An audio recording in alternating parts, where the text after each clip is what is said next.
Salah satu kisah terkenal di Alkitab adalah cerita mengenai Thomas, salah seorang murid Yesus, yang ketika Yesus muncul, ketika dia sudah bangkit dari kematian, mula-mula dia menampakkan diri kepada Maria Magdalena, lalu Maria Magdalena memberitahu kepada murid-murid Yesus, lalu eh, ketika murid-murid sedang berada di dalam suatu ruangan, ya, pintu-pintunya tertutup, dan tiba-tiba Yesus muncul ya di situ. Dan waktu mereka melihat Yesus muncul, mereka bersuka cita, ya. Dan Yesus itu menunjukkan, ya, dia punya eh, jari, ya, tangan yang berlubang itu, ya, dia tunjukkan, dia mau kasih tahu, ayo ini aku, ya, jangan takut, ya. Nah, kemudian waktu Yesus muncul seperti itu, Thomas ini nggak ada, ya. Jadi yang lain itu ada, ya.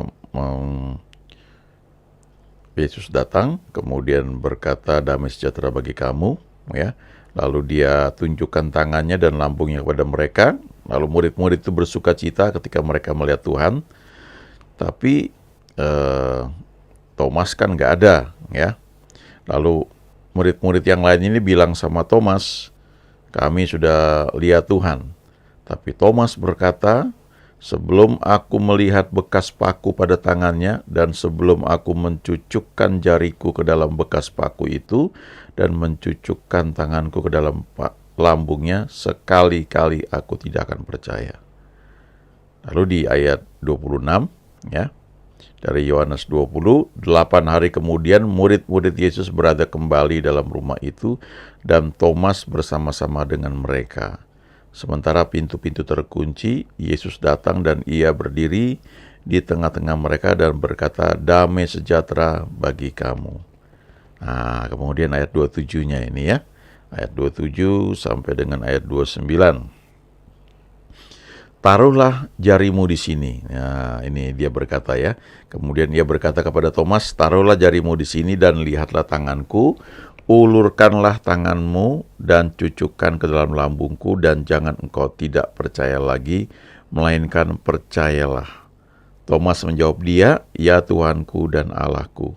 Kata Yesus kepadanya, karena engkau telah melihat aku, maka engkau percaya. Berbahagialah mereka yang tidak melihat, namun percaya. Kalimat ini cukup sering, ya, dikhotbahkan oleh banyak para pendeta, ya, waktu saya masih SMP, ya, SMA khususnya kalau saya datang kebaktian, ini salah satu kalimat yang suka dikhotbahkan, ya. Berbahagialah mereka yang tidak melihat namun percaya. Memang kabar baik atau Injil itu dimulai ketika kita itu memutuskan untuk percaya, ya.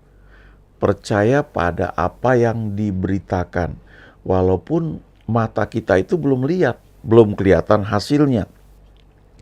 Sangat menarik kalau Yesus itu sangat care, ya, sama murid-muridnya, sama orang-orang yang dekat dengan dia.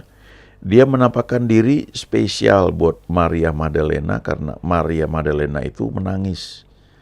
Dan kelihatannya tidak bisa dihentikan tangisannya itu. Walaupun ada 2 malaikat muncul, tetap saja dia menangis. Sampai Yesus menampakkan diri, baru dia berhenti menangis dan dia bersuka cita. Lalu kalau kita baca di bagian lain, dia juga titip pesan, ya, kepada murid-muridnya, ya. Katakan, ya, juga kepada Petrus, ya. Kenapa? Karena Petrus itu yang menyangkal dia 3 kali, ya. Jadi Tuhan itu peduli sekali. Dia tahu ini murid-muridnya yang perlu perhatian khusus ini siapa aja. Nah, kemudian salah satu yang perlu perhatian khusus ini ternyata Thomas, ya. Dan Yesus perlu benahi dulu, ya, sistem, menegaskan kepada Thomas, ya. Dan itu juga pelajaran buat kita bahwa kalau kamu mau memperoleh apa yang aku janjikan, kamu harus mulai dengan apa yang kamu dengar dan kamu percaya tentang aku. Ya, ini konteksnya tentu bicara tentang kitab suci, ya. Tapi nanti kita akan lihat ya bahwa ini ternyata mekanisme dari eh, kehidupan manusia, ya. Bagaimana terwujud sesuatu yang kita harapkan itu dimulai dengan ketika kita itu percaya ya bahwa kita itu bisa, ya.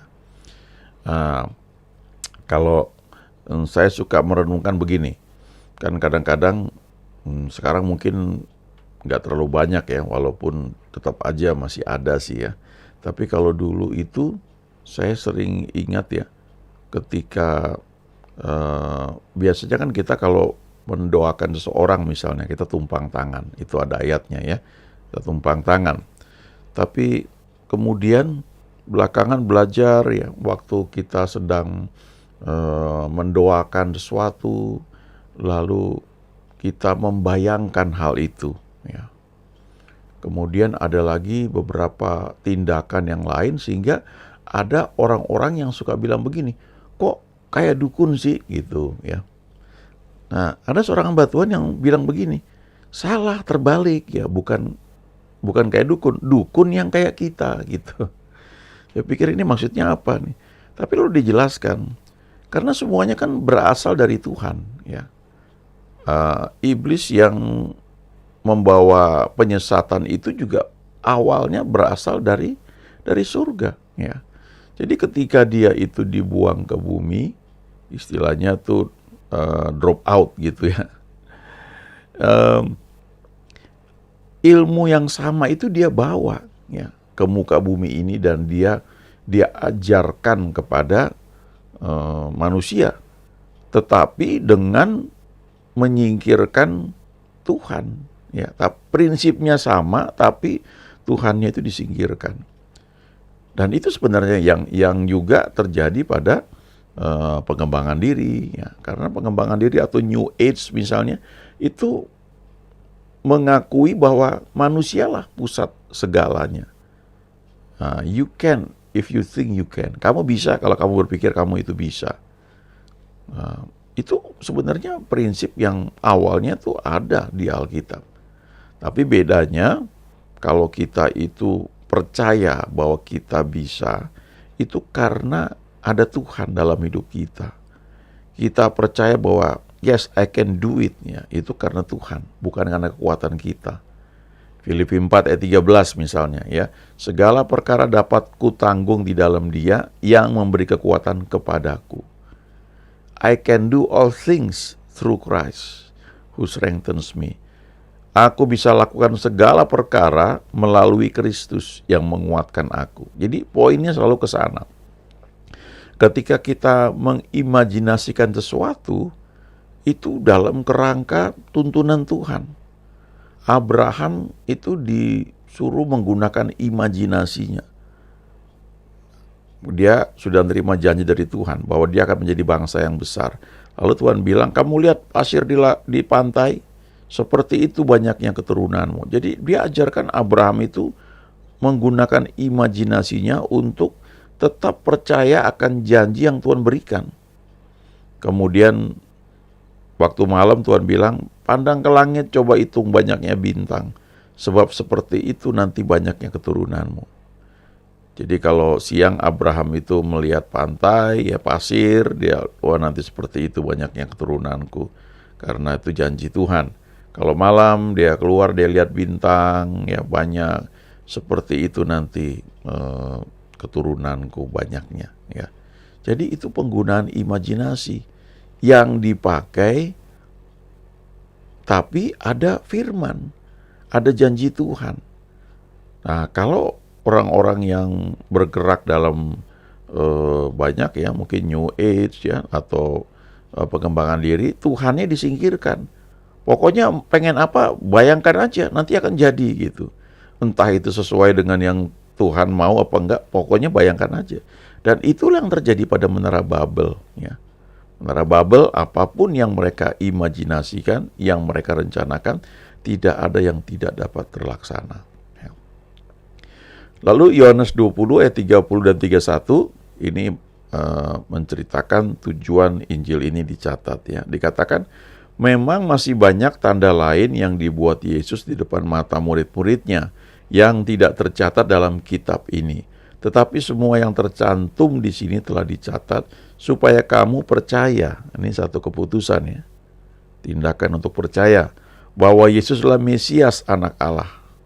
Dan supaya kamu oleh imanmu, dalam bahasa Inggrisnya by believing ya, lewat keputusan untuk percayai, untuk mempercaya ya, untuk percaya, kamu itu memperoleh hidup atau zoe dalam namanya. Jadi Yohanes bilang ya, kalau kita baca Injil Yohanes itu kan agak unik ya. Ada Injil menurut Matius, Injil Markus, ya, Injil Lukas, lalu ada Injil Yohanes. Dari keempat Injil ini ya, kisahnya kan ada yang beririsan ya, mirip ya, atau apa yang terjadi diceritakan oleh Matius, Markus juga mencatat ya, tapi mungkin Lukas nggak mencatat, lalu Yohanes mungkin nggak mencatat ya. Ada yang menceritakan, empat-empatnya menceritakan ya, misalnya tentang Yusuf dari Arimatea ya, itu Yohanes mencatat Yusuf dari Arimatea adalah murid Yesus. Kemudian Lukas juga mencatat bahwa Yusuf dari Arimatea ini adalah seorang anggota majelis besar ya. Kemudian Markus juga mencatat bahwa Yusuf dari Arimatea ini adalah anggota majelis besar, seorang yang dihormati ya, orang yang disegani. Lalu Matius mencatat Yusuf dari Arimatea ini adalah orang kaya ya. Jadi 4 kitab Injil ini mencatat tentang satu peristiwa dengan penekanan yang berbeda ya, dengan sudut pandang yang berbeda, dan itu saling melengkapi. Tapi ada juga satu peristiwa yang dicatat hanya oleh 2 atau 3 kitab Injil. Ada juga yang cuma 1. Nah, dari 4 kitab Injil ini yang mencatat sesuatu tetapi di tempat lain gak ada, itu banyak sekali di Injil Yohanes. Jadi Injil Yohanes ini Injil yang unik ya, dia mencatat peristiwa-peristiwa yang seringkali tidak tertulis di Matius, Markus atau Lukas. Tapi kalau dia catat itu detail sekali ya. Dia mencatat misalnya percakapan Yesus dengan Nikodemus. Di kitab Injil yang lain kan nggak ada. Lalu ayat yang terkenal Yohanes 3 ayat 16, karena begitu besar kasih Allah akan dunia ini sehingga ia telah mengaruniakan anak yang tunggal supaya setiap orang yang percaya kepadanya tidak binasa melainkan beroleh hidup yang kekal. Itu hanya Yohanes yang mencatatnya ya. Tapi semua yang Yohanes catat ini khususnya ya, dia bilang itu tujuannya satu, kamu percaya bahwa Yesus ini Mesias ya, anak Allah, dan karena kamu percaya, kamu bisa peroleh hidup atau zoe itu dalam namanya. Dan zoe itu adalah hidup ilahi, hidupnya Allah. Itu hidup yang sehat, hidup yang diberkati, itu hidup yang makmur ya. Itu di situ semua. Tapi untuk kamu memperoleh hal itu, kamu perlu percaya. Dan supaya kamu percaya, makanya dicatat ini semua. Apa yang Yesus buat, berbagai macam peristiwa. Supaya kamu percaya dan kamu bisa memperoleh apa yang Tuhan janjikan. Itu sebabnya kita perlu baca firman, merenungkan. Dan kita melihat berbagai contoh, bagaimana mujizat terjadi, banyak hal-hal yang mustahil itu terjadi, tercatat di Alkitab, supaya kita bisa belajar untuk percaya bahwa apa yang dia janjikan itu ya dan amin, bahwa itu juga terjadi zaman sekarang. Tentunya kita perlu Roh Kudus ya untuk bisa memahami hal itu.